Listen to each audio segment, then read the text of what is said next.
And it came to pass in the 11th year, in the 3rd, in the 1st of the month, the word of the Lord came unto me, saying, Son of man, speak unto Pharaoh king of Egypt, and to his multitude, whom art thou like in thy greatness? Behold, the Assyrian a cedar in Lebanon with fair branches, and with a shadowing shroud, and of an high stature, and his top was among the thick boughs. The waters made him great, the deep set him up on high with her rivers running round about his plants, and sent out her little rivers unto all the trees of the field.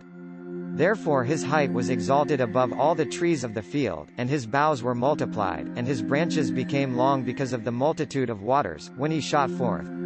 All the fowls of heaven made their nests in his boughs, and under his branches did all the beasts of the field bring forth their young, and under his shadow dwelt all great nations.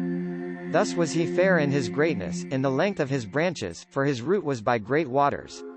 The cedars in the garden of God could not hide him, the fir trees were not like his boughs, and the chesnut trees were not like his branches, nor any tree in the garden of God was like unto him in his beauty. I have made him fair by the multitude of his branches, so that all the trees of Eden, that in the garden of God, envied him. Therefore thus saith the Lord God, because thou hast lifted up thyself in height, and he hath shot up his top among the thick boughs, and his heart is lifted up in his height, I have therefore delivered him into the hand of the mighty one of the heathen, he shall surely deal with him, I have driven him out for his wickedness. And strangers, the terrible of the nations, have cut him off, and have left him, upon the mountains and in all the valleys his branches are fallen, and his boughs are broken by all the rivers of the land, and all the people of the earth are gone down from his shadow, and have left him. Upon his ruin shall all the fowls of the heaven remain, and all the beasts of the field shall be upon his branches, to the end that none of all the trees by the waters exalt themselves for their height, neither shoot up their top among the thick boughs, neither their trees stand up in their height, all that drink water, for they are all delivered unto death, to the nether parts of the earth, in the midst of the children of men, with them that go down to the pit.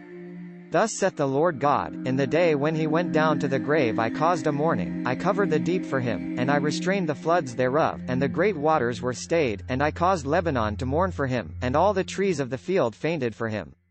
I made the nations to shake at the sound of his fall, when I cast him down to hell with them that descend into the pit, and all the trees of Eden, the choice and best of Lebanon, all that drink water, shall be comforted in the nether parts of the earth.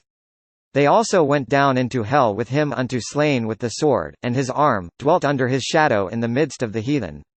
To whom art thou thus like in glory and in greatness among the trees of Eden? Yet shalt thou be brought down with the trees of Eden unto the nether parts of the earth, thou shalt lie in the midst of the uncircumcised with slain by the sword. This Pharaoh and all his multitude, saith the Lord God. This content was provided by angelotricarico.com. Subscribe to the channel for more stories.